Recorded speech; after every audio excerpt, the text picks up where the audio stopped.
kontestasi seperti ini tidak mungkin semua merasa senang. Kalah 1 suara atau kalah 1000 suara ya kalah gitu. Pemilu Tanjung Pinang Kepulauan Riau diintimidasi dan diancam oleh orang tak dikenal saat hendak melakukan pemeriksaan perkara pemilu dugaan money politik. Orang Surabaya itu keluar kota atau keluar rumah itu selalu nyawanya hilang. Ini kami sampaikan peringatan yang kedua agar warga masyarakat segera membubarkan diri dan pulang ke rumahnya masing-masing. Situasi paling mencekam pasca penghitungan suara yang kemudian dibesar-besaran itu di depan kantor. Saya di kantor.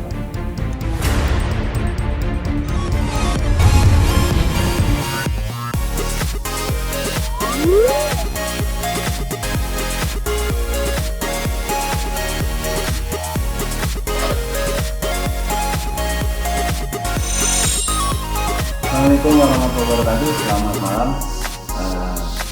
Kita kembali ke ngobrol olah pikir. Hari ini saya ditemani dengan Bapak M. Afifuddin.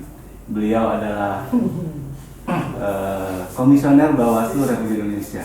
Nah, supaya lebih jelas saya izin buka masker dulu karena jaraknya udah sesuai standar kesehatan protokolnya. Baik, saya manggil Cak Afif aja ya. Siap. Saya buka masker ya. Ya. Cak Afif. Gimana, Deng? Sehat tadi kan? Alhamdulillah. Sehat. Harus sehat. Harus sehat. Ini tugas negara masih numpuk nih. Iya, lagi sidang di MK sengketa. Itu Hasil. berapa kasus? 136 apa? 136. Ya. Itu yang kemarin. Dari 270 pilkada, ya sekarang sedang berproses pembuktian atas apa yang didalilkan para pemohon. Bawaslu menjadi pihak yang memberi keterangan. Gitu. Itu yang pilkada serentak kemarin ya? Pilkada 2020 yang baru selesai kemarin. Itu sebenarnya sempat ada sedikit kebimbangan nih, dan itu menjadi perdebatan. Itu sebenarnya Cak Afif itu yang bisa diujikan ke MK itu, disengketakan itu sebenarnya selisih berapa persen sih? Karena ada yang bilang nggak boleh jauh dari 1%. 2% ya. Tapi 2%. kan tetap akan diperiksa dulu katanya gitu sama MK ya. Ya akhirnya ya semua di sidang lebih dulu, tergantung nanti pembuktiannya seperti apa. Jadi nggak jadi patokan tuh yang MK itu. Enggak, untuk sidang ini kelihatannya semuanya di sidang pendahuluan mulai hari ini persis 26. Itu targetnya selesai? Selesai sekitar 1,5 bulan. Perkiraan itu kalau nggak salah timelinenya di bulan Maret tengah kelihatannya. Maret tengah. Saya lupa tanggal berapa terakhir proses itu. Nah tergantung nanti apakah ada hal-hal yang harus ditindaklanjuti lewat pemungutan suara ulang atau apapun ya tergantung majelis MK. Berarti nanti kalau misalnya ada pemungutan suara ulang tahapannya Iya. selain ke KPU Ya mungkin beberapa daerah. Mudah-mudahan sih baik-baik semua. Kan ini sudah maksimal penyelenggaraannya, Ya. pengawasannya, tinggal ya ada residu pasti. Yang namanya kontestasi seperti ini tidak mungkin semua merasa senang. Karena ini kan bukan seperti kita lomba di sekolahan itu. Kalau tidak dapat juara 1, dapat juara 2, sama-sama dapat piala. Ini kan semuanya merebut juara pertama. Jadi pasti yang lain kira-kira beginilah, kalah 1 suara atau kalah 1000 suara ya kalah gitu. Jadi gitu ya. Iya, jadi ya ketidakpuasan akan hasil diuji di MK, setelahnya ya harus dipatuhi lah putusan itu. Berarti sudah tetap berarti ya? Ya, Sudah tetap ya. mekanisme ketidakpuasannya ya diselesaikan di MK gitu kira-kira. Itu dominan apa Cak kasusnya? Macam-macam, ada yang menyoal tentang proses penanganan pelanggaran yang dianggap tidak profesional, ada yang menyoal daftar pemilih tetap dan seterusnya, macam-macam darinya. Kalau yang dianggap tidak profesional berapa? Nah, kalau pilihan-pilihannya itu kadang-kadang satu aduan itu juga kasusnya sama. Ada berlapis itu, ada urusan DPT, ada urusan penanganan pelanggaran dan lain-lain gitu. Tapi yang itu tetap dominan ya? Ya, Kalau ini yang- kan sama dengan mekanisme waktu Pilpres juga kan. Artinya kalau berkait dengan penanganan pelanggaran, maka apa yang sudah dilakukan Bawaslu, konteksnya ini Bawaslu Kabupaten dan Provinsi yang disoal, itu yang akan juga menjadi patokan gitu. Jadi jajaran Bawaslunya akan menjawab apa yang disoal oleh para pemohon.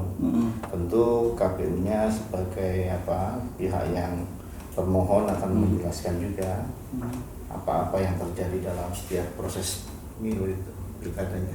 Itu biasanya kalau misalnya ada putusan MK, kita umpamakan terbukti tidak profesional, itu biasa sanksinya apa sih? Kalau itu kan ini kan menyoal hasil. Oke. Kalau sanksi terkait penyelenggaranya ya di DKPP. DKPP. Kebetulan saya kan juga majelis ya di DKPP, perwakilan Bawaslu. Jadi ya memang ada kasus-kasus yang berkaitan gitu, disoal di MK, disoal ke DKPP. Tapi kan secara sederhana kira-kira beginilah. Ini mekanisme proses pilkada ini penyelenggaranya jelas, ada KPU, Bawaslu, DKPP. Artinya kalau ada persoalan-persoalan ketidakpuasan dari sisi hasil jalurnya ke MK, dari sisi proses itu di Bawaslu. Kalau kemudian ada pihak yang merasa KPU-nya, Bawaslu-nya dianggap tidak profesional, larinya ke DKPP. Nah, fakta-fakta itulah yang kemudian akan menunjukkan jalan apakah yang bersangkutan kita anggap salah, diberi peringatan, diberhentikan atau rehabilitasi.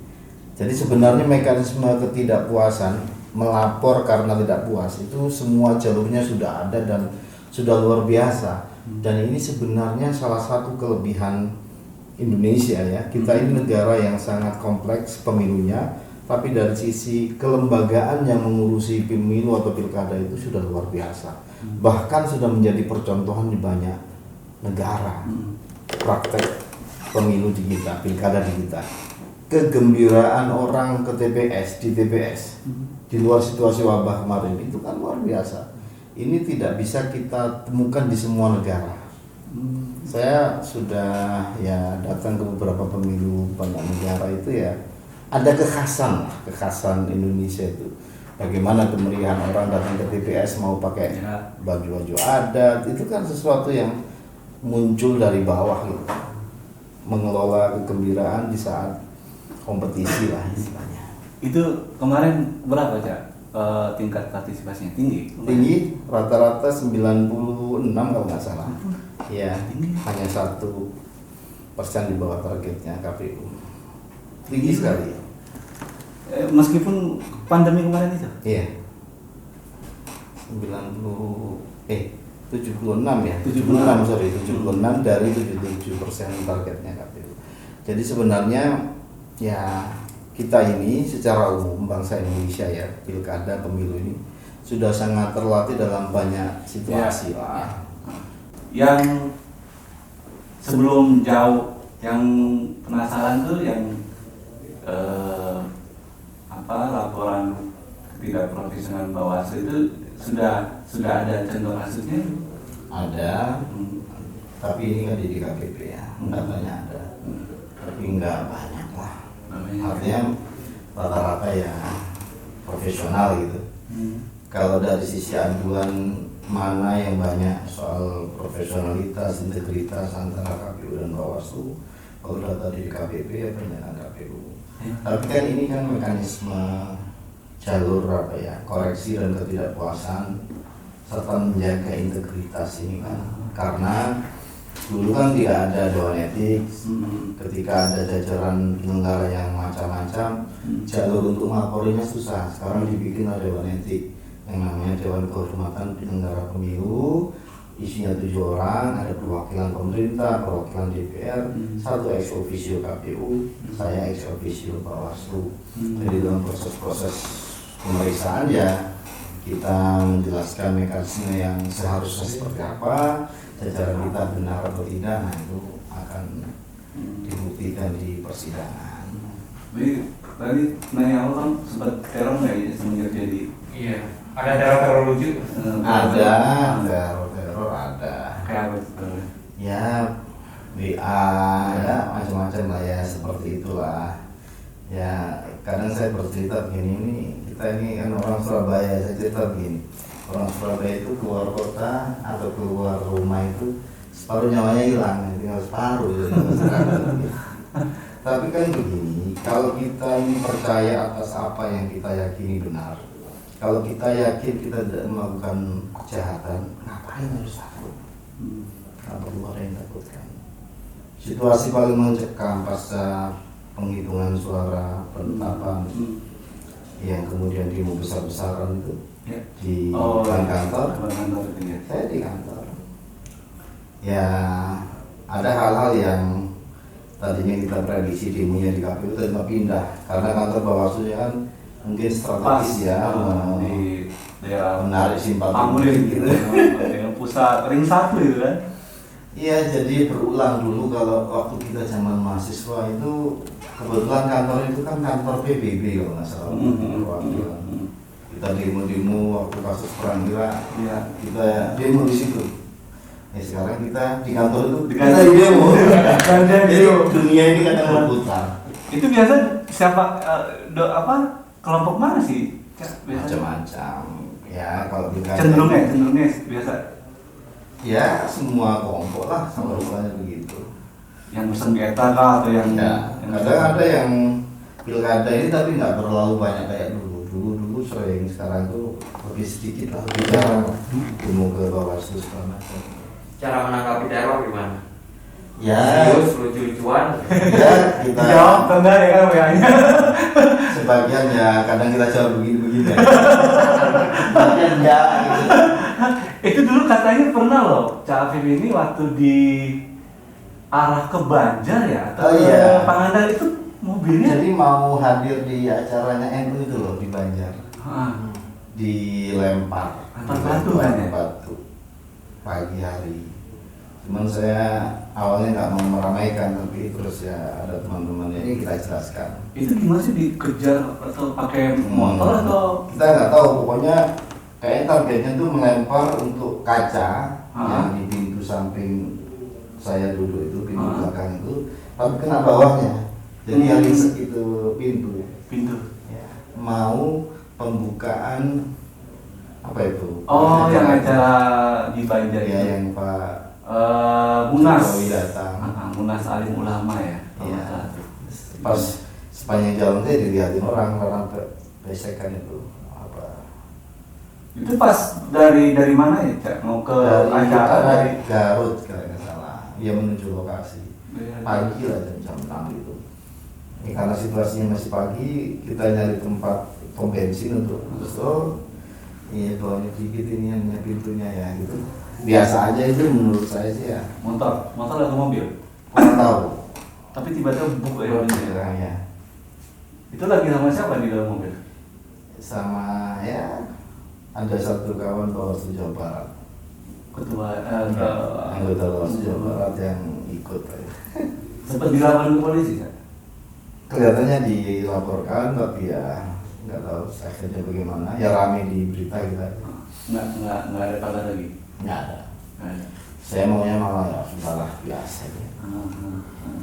Situ. tapi nggak kaget kan tiba-tiba jadi mantan aktivis langsung dapat Biasa ya. biasa ya Kan lebih dari itu sering. Nggak semua kita ceritakan. sudah ada yang sampai ngancem sampai mau ngancem membunuh saya sudah pernah Biasa jenis itulah. jenis itu biasanya kalau komisioner dikawal nggak sih kan dari kepolisian atau dari Sebenarnya dalam kejadian-kejadian tertentu kayak waktu habis ada demo rame-rame itu dikawal. Kan bisa dipakai, bisa tidak. Dulu-dulu dikawal, tapi saya merasa lebih nyaman begini. jadi cuma teman-teman aja Iya. yang dampingin ya Awalnya Allah. Profesional apalagi teman-teman pilkada itu di daerah malah ya lebih ini ya saya nggak suka, wing juga nggak suka. Sebisa mungkin itu tidak, kecuali dalam situasi yang kita mengejar waktu, misalnya mau malah kecil ya kalau misalnya pakai ya. provider gitu kan. Oh, ini pejabat ya kan. Dari aktivis jadi Bawaslu gimana caranya, Cak? Mungkin aktivis lain pengen Kayaknya mantan aktivis juga Bang ya. Ini kan apa ya, konsistensi ya, mungkin keistiqomahan. Kalau merefer ke pengalaman sejarah perjalanan itu kan sejak tahun 99 kita sudah mengawasi TPS pada situasi yang nggak kebayang ini kerjaan apa sih. Ngawasi pemilu itu apa, itu nggak kebayang. Cuman karena kita berorganisasi, ber-PMI waktu itu, terus diajak senior macam tanpa semuanya kita tahu apa manfaatnya saat itu. Nah setelah itu ya tetap terus, meskipun saya aktif organisasi, kuliah, S2 masih di organisasi pemantau pemilu. Jadi kalau tahun 99 sampai sekarang kan berpuluh-puluh tahun. Ya setelah ada proses 2017 itu ada seleksi, ya bismillah aja. Dulu sebelumnya di mana? Jaringan Pendidikan Pemilu untuk Rakyat, JPPR. juga ngajar di UIN sebenarnya saya. Di fakultas? Fakultas Ilmu Sosial dan Politik, ngajar pemilu juga. Ngajar pemilu. Dia mata kuliah sendiri atau Mata kuliah sendiri. Maksudnya? Pemilu di Indonesia. pemilu Indonesia? Pemilu di Indonesia. Jadi ngajar tiap hari apa? Sebelum jadi Bawaslu, setelah jadi Bawaslu kita nggak boleh. Oh iya, Apapun aktivitas di ormas, organisasi, harus melanggar mulai. hukum atau tidak itu nggak boleh. Jadi sekarang jatuhnya apa ya? Cuti ya? Ya. Cuti ya? Luar biasa beliau ini. Oh ya, itu satu lagi ya. Itu sebenarnya yang pilkada 2022 gimana sih? Ya ada tuh nggak? Tergantung pembahasan undang-undangnya ini juga kan sedang dibahas. Undang-undang pemilu sama pilkada, undang-undang pemilu itu undang-undang 7 2017, undang-undang pemilunya itu undang-undang 10 tahun 2016 ini sedang mau dikabul. Nah ya ada opsi diantaranya tetap tahun 2022 ada, 2023 ada yang opsinya tidak seperti itu. Tapi kan normatifnya begini, kalau kami sebagai penyelenggara harus siap Kalau kapan itu jadi, digelar, oh, ya. oke. Karena ini domainnya teman-teman di DPR dan juga pemerintah yang sedang membahas ini. Soalnya kalau yang di 2022 berarti kan ada PLT Nah, ya. 1,5 tahun ya. Ya ada, semua pilihan ada resikonya, sama dengan kemarin lah. Pilkada ini lanjut di setengah pandemi apa tidak, sama-sama ada resikonya. Tinggal bagaimana kita pilih resiko yang paling minimal. Terus apa kayak artinya juga kemarin pandemi juga tinggi gitu. Tinggi ya, objek yang diawasi lebih banyak, KPU juga lebih banyak, resiko dan lain-lain. Saya udah lupa berapa kali hidung saya di swab itu saking seringnya. sering turun. Ya, yang termasuk misalnya ketika Mas Arief ketua KPU positif, Iya, iya. Hamin satu sama saya di suatu acara, ya kan gemetar juga gitu. Nah ini gagah-gagah begini di swab nangis juga, keluar air mata. Di sini soalnya Banyak orang yang takut loh. di sini sama di masuk ke tenggorokan sini kan. Saya banyak punya kawan tinggi besar nggak berani swab. Itu bibinya Ya panjang, gitu. sini Jadi panjang. ya sistem pemilu ini kan apa istilahnya ya? Tidak ada yang paling baik gitu, yang paling pas lah ya. Semua ada kurangnya, semua ada lebihnya. Ya resiko paling minimal yang kita ambil. Itu sama ya sama yang nanti 2024 apa terpisah yang pemilihan legislatif dulu serentak atau pilpres dengan ada pilkada? 5 atau berapa varian soal makna keserentakan. Ada yang memaknai misalnya pilpres, pileg sama pilihan DPD jadi satu. Kemudian lainnya apa pemilihan DPRD dan lain-lain ini Kalau berbeda. Ada macam-macam opsinya ya belum Tapi ditentukan. kalau memang dia banyak semua ribet sih ya, udah pemilihan DPD, DPRD, DPR RI, Iya. Kalau Pilkada. kita mengacu ke pemilu 2019 kan memang untuk menggabung itu saja kan ribet. Apalagi digabung dengan pilkada ya. Nah, itu ada opsinya. Termasuk beban penyelenggara kan yang mengemuka di antara evaluasi tahun 2019 kan banyak yang kelelahan terus meninggal. Kalau saran dari Cak Abed apa?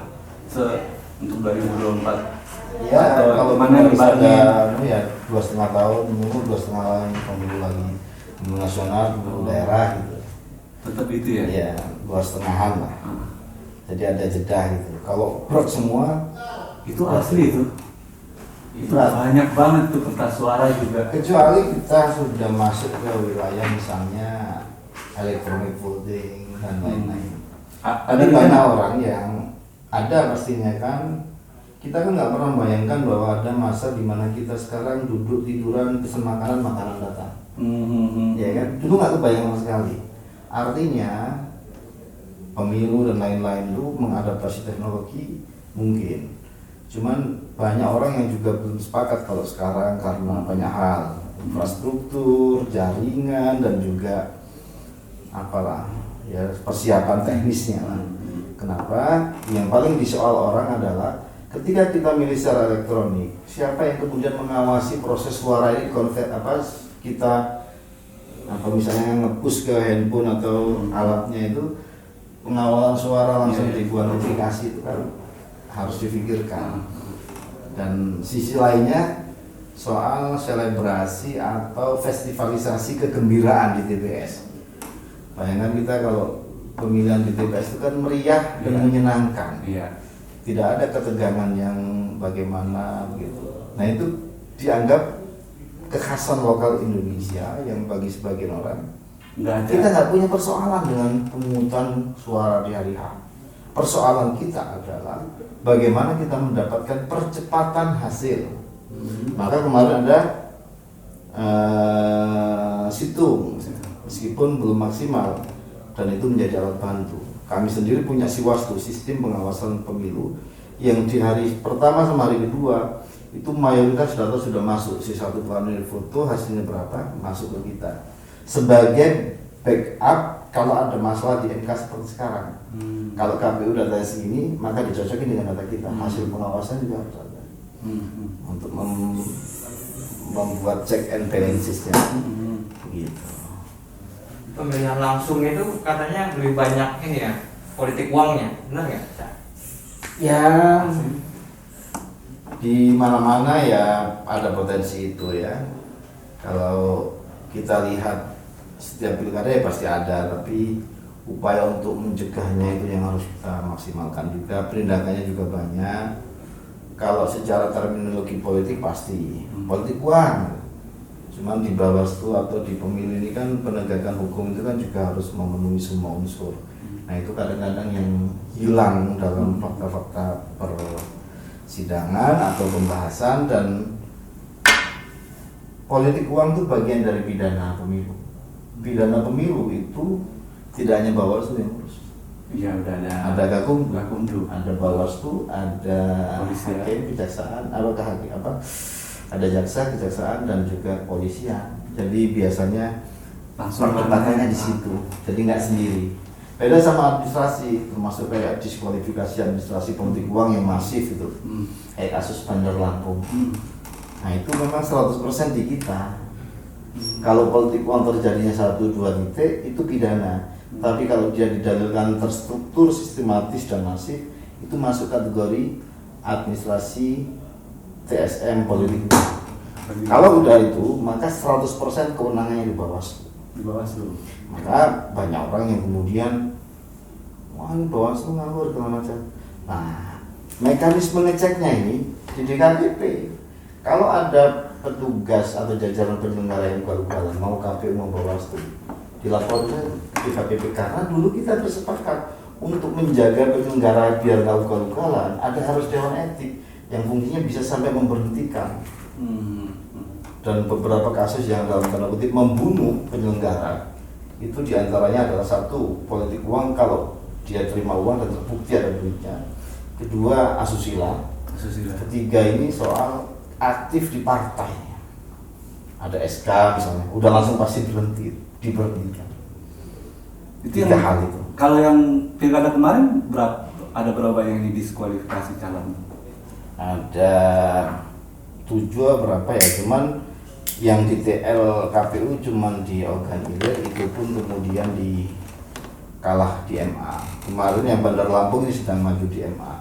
Jadi meskipun kita punya kewenangan, tapi ada mekanisme lagi untuk mengoreksi atau pihak yang tidak puas itu mengadukan lagi ke PT UN atau MA. Jadi ini juga tantangan penegakan hukum pemilu kita. Jadi panjang sekali rutenya. Tapi bahwa kewenangan untuk melakukan diskualifikasi dan lain-lain, karena itu semacam senjata yang diberikan kepada pengawas, itu dipakai ya asal bukti dan faktanya meyakinkan. Kami pastikan jajaran, kalau kalian yakin dengan bukti dan lain-lainnya ya silakan lanjut, nggak usah khawatir, karena memang ini kewenangan yang diberikan.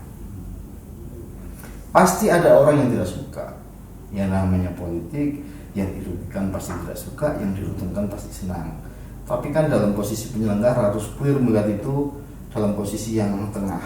Nah, saya sering istilahkan begini, apa sih makna menjaga jarak antara penyelenggara dengan peserta itu? Bagi saya yang penting jaraknya dijaga sama. Kalau dengan partai A kita 1 kilo, dengan partai B 1 kilo. Dengan partai A kita 5 meter, dengan partai B 5 meter. Kan itu. Kan nggak mungkin juga kita tidak ada komunikasi sama sekali. Misalnya menyampaikan produk-produk hukum kita, partainya peserta. Kalau kita menjadi panitia lomba, kita nggak kenal pesertanya, repot kita. Kita panggil lomba pesertanya nomor undian 10, silakan maju ke depan, nggak ada. Kita nggak punya teleponnya kan. Bagaimana? Nah, ada hal yang bisa kita jelaskan dengan sangat sederhana di logika-logika pemilu ini, pilkada ini. Asalkan sementara waktu keluasan makna kita untuk tidak berpikir dalam tanda kutip politisnya itu bisa kita maknakan dengan sangat luas, bahwa pengaturan-pengaturan ini ya refleksi dari banyaknya pengaturan proses-proses pemilu dan pilkada sebelumnya. Luar biasa, berat juga tugasnya. Pernah ada nggak sih politisi yang melobi gitu dan bahkan memberikan gratifikasi atau menawarkan gratifikasi?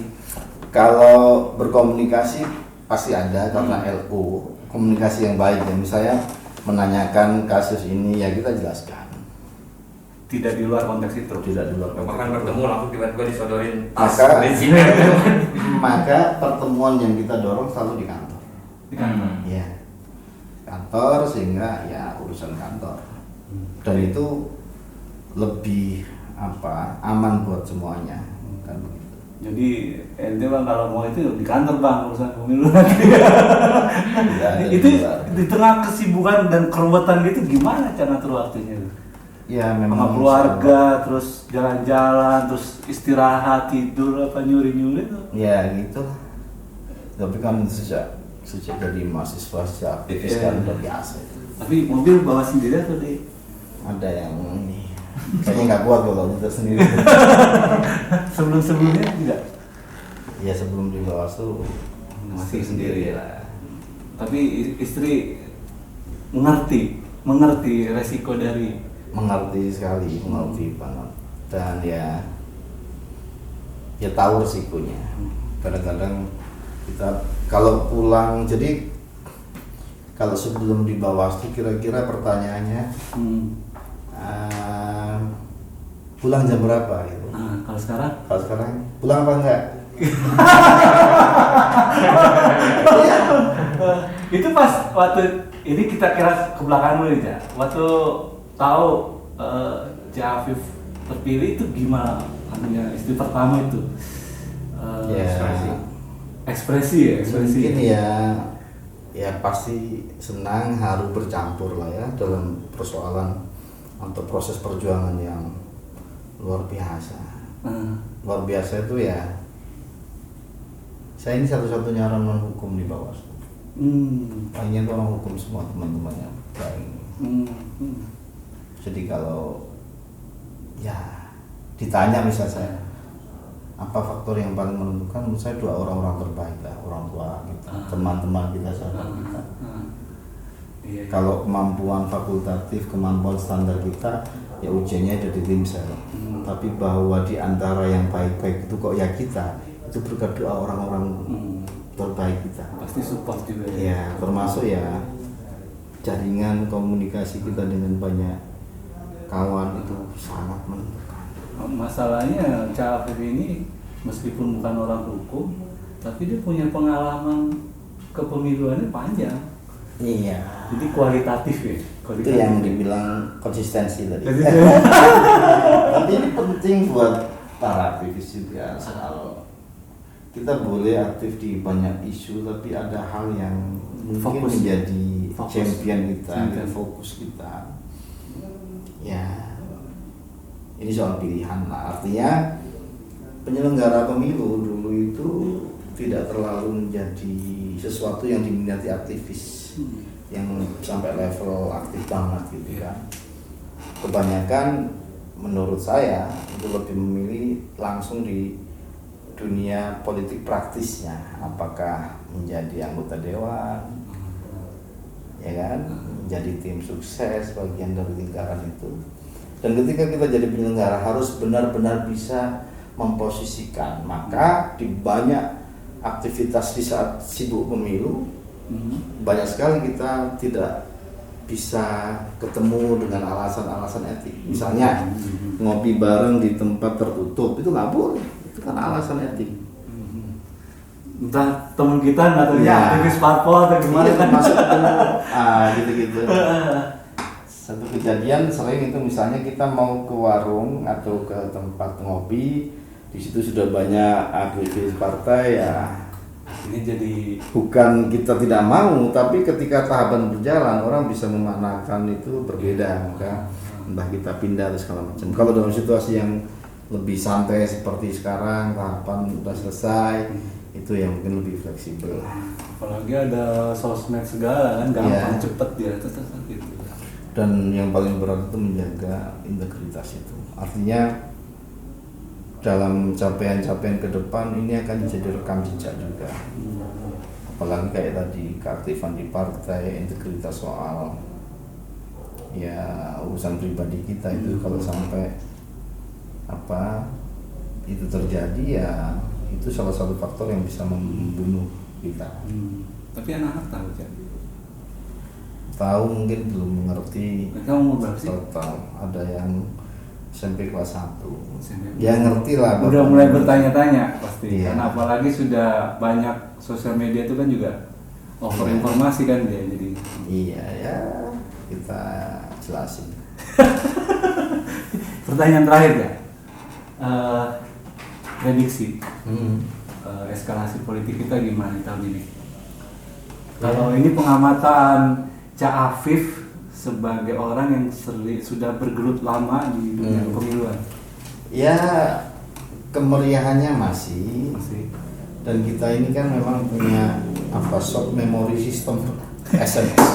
Kita akan gampang sekali lupa dengan kejadian-kejadian masa lalu. Kemudian sangat tersentuh atau dibangkitkan dengan situasi terakhir, last touching. Dan yang harus kita antisipasi adalah bagaimana isu-isu yang dipakai untuk membakar emosi itu isu sara. Ini menurut saya bahaya laten dalam setiap proses pemilu kita. Bahaya yang punya daya ledak tinggi, punya daya rusak tinggi. Mengkapitalisasi isu sara, isu agama, ras dan seterusnya itu, termasuk berita bohong yang dikapitalisasi. Ini sangat berbahaya. Yang lain saya kira politik uang itu juga. Jadi kalau dibilang apa sih persoalan paling serius, diantaranya yaitu. Nah, ke depan ini karena proses teknis penyelenggaraan pemilunya sudah relatif baik, maka substansialisasi demokrasinya menjadi penting. Percepatan pendidikan politik pemilih masyarakat dengan praktek politik itu menjadi sangat penting. Dan itu pemilu yang baik itu bukan tanggung jawab penyelenggara saja. Dia ada porsinya orang partai, aktivis partai, aktivis LSM, akademisi, dan semua pihak. Jadi sama-sama mengambil peran. Masyarakat kita udah dewasa berpolitik.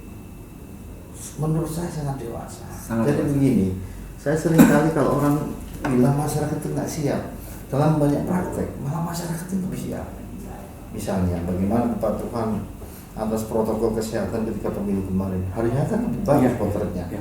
Tapi di saat kampanye itu yang kita lihat malah banyak kan pelanggaran-pelanggaran. Puluhan ribu kita temukan kampanye yang dianggap melanggar prokes karena jumlahnya lebih dan seterusnya.